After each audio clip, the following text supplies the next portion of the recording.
Football. It's more than a game, it's a history book written on grass.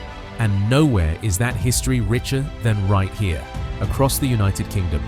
4 distinct nations, 4 fierce rivalries. But today, we're not pitting them against each other. Today, we're celebrating the absolute peak of their talent. We're diving into the debate that defines Terrace Talk. Who is the single greatest footballer ever produced by England, Scotland, Wales, and Northern Ireland? This isn't about the most decorated or the most popular. It's about seismic influence, undeniable skill, and that rarefied air of genius. We've chosen the players whose legacies simply cannot be ignored.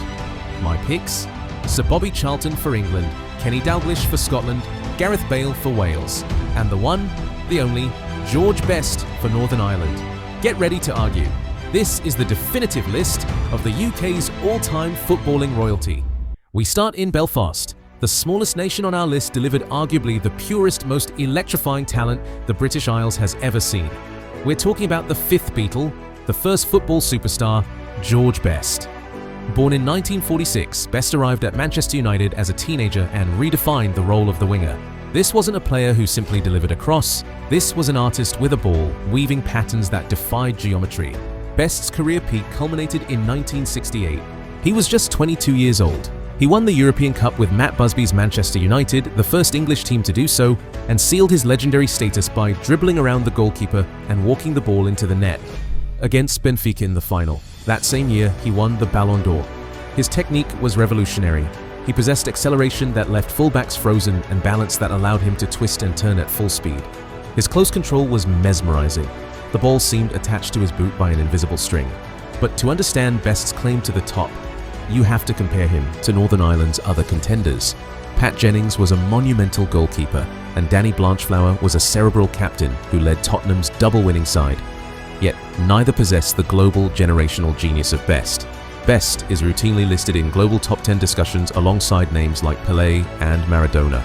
And his tragic career arc, his spectacular rise and premature departure from the top due to off-field issues, only cemented his mythical status. He was a force of nature too powerful to be contained. The tragedy of Best is that Northern Ireland's national team was never strong enough to qualify for a major tournament during his prime. He was a solo virtuoso trapped in a small theatre. If he had played for a football powerhouse, his medal count would have exploded. But his skill, that was already at 100%. For sheer, unadulterated, game-changing flair, George Best is Northern Ireland's undeniable king. Next, we cross the water to Scotland, a nation with a rich, if sometimes heartbreaking, football history. The greatest debate here centers on the great forward trio of the post-war era: Denis Law, Kenny Dalglish, and Jim Baxter. While Denis Law won the 1964 Ballon d'Or, a monumental achievement, the sheer longevity, success, and influence of Kenny Dalglish gives him the edge. Dalglish didn't just win trophies, he was the engine of 2 dynastic clubs, Celtic in the early 70s and the legendary Liverpool side of the late 70s and 80s. He won 6 Scottish League titles and then went on to win 6 English League titles and 3 European Cups with Liverpool. For Scotland, he is a joint record holder for caps, 102, and goals, 30, showcasing his consistent presence and output on the international stage. Dalglish was a forward with the brain of a playmaker. He wasn't the tallest or the fastest, but his football intelligence was supreme. He mastered the number 10 role before it was formally defined, dropping deep to link midfield and attack. He could pick out a pass, but also had the deadly instinct to score a crucial goal himself. He forged one of the most famous strike partnerships in British history with Ian Rush. His ability to lead both on the pitch and crucially off it during the dark days of the Hillsborough disaster cemented a relationship with the city of Liverpool that goes far beyond football. Why Dalglish over Law? Law's peak was devastating, culminating in that Ballon d'Or. But Law's career was more turbulent and ultimately shorter at the very top level. Dalglish's career was defined by sustained, elite winning across 2 leagues and in Europe, providing a foundation of success for over 15 years. His impact as a player-manager, uniquely leading Liverpool to a league and cup double, further elevates his legacy to an unparalleled height in Scottish football. King Kenny sits alone on the Scottish throne. Wales is a country with incredible individual talents: Ian Rush, John Charles, and Ryan Giggs. But in the modern era, one man did something none of the others could. He led the nation to genuine tournament-based glory. That man is Gareth Bale. Bale's career is a fascinating two-pronged story. The global superstar who shone for Real Madrid and the spiritual leader of the Dragon Nation. Let's start with the clubs. Bale was a world record signing in 2013. At Madrid, he won 5 Champions League titles. His individual moments in those finals, the sensational winning goal against Liverpool in 2018, and the vital assist in 2014 are etched in history. He had blistering pace, a phenomenal left foot, and the power to change a game in a single sprint. But it's his role for Wales that truly defines his legacy.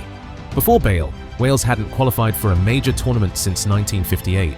Bale was the face, the engine, and the goalscorer who dragged them to the Euro 2016 semi-finals and Euro 2020, and finally ended the long wait by qualifying for the 2022 World Cup. He is the all-time top goalscorer for Wales with 41 goals and holds the record for most appearances. The debate here is with John Charles, the gentle giant, perhaps the most versatile British player ever. Charles dominated in the 50s and 60s, a legend for Juventus, where he was revered as one of their greatest ever foreign players, capable of excelling at centre-back or centre-forward. Charles's versatility was legendary, but football is ultimately measured by international impact and the biggest club prizes. Bale's 5 Champions League medals and his catalytic role in breaking Wales's 58-year tournament curse gives him the modern edge. He carried the burden of expectation for a generation and delivered transcendent results. Bale took Wales from the periphery to the semi-finals of a major European tournament. That is an accomplishment that solidifies his place as the greatest Welshman. Finally, we arrived in England. This is perhaps the hardest choice of all. Do you choose the eternal captain, Bobby Moore, the prolific record breaker, Wayne Rooney, or the survivor, the great statesman, Sir Bobby Charlton? We chose Sir Bobby Charlton.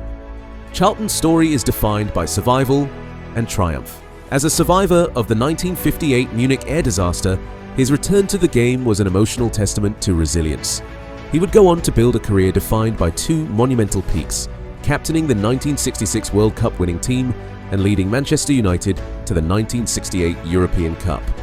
He was a goal-scoring midfielder, famous for his thunderous 30-yard strikes. Unlike the flashier players of the time, Charlton was an all-action, box-to-box midfielder with an astonishing engine and a gentlemanly temperament. He won the Ballon d'Or in 1966. The core of the debate is against Bobby Moore, the World Cup winning captain. Moore's elegance and tactical intelligence at centre-back were revolutionary. Pelé called him the greatest defender he ever faced. But Charlton's role was more expansive. Moore was the brilliant leader. Charlton was the crucial creative engine and goal source. In the biggest game of his life, the World Cup final, it was Charlton's performance that underpinned the victory. And crucially, he completed the set by winning the European Cup 2 years later, a feat Moore never achieved. Charlton held the all-time goal-scoring records for both Manchester United and England for decades, a testament to his attacking quality. He embodies the finest qualities of the English game: strength, fair play, and unmatched firepower. While Moore provided the leadership and defence, Charlton provided the indispensable goals and drive that powered England's greatest moment. For his enduring legacy, his survival, and his essential contribution to both of English football's pinnacle achievements, Sir Bobby Charlton is England's greatest son. So there you have it. 4 nations, 4 legends. George Best, the purest genius. Kenny Dalglish, the king of consistency and trophies. Gareth Bale, the modern catalyst of national glory. Sir Bobby Charlton, the survivor and the champion of champions. Each player in their own right carried the flag for their nation and defined an era of football. But the final word belongs to you. Do you agree with my picks? Is there a glaring omission? Should Bobby Moore have beaten Charlton?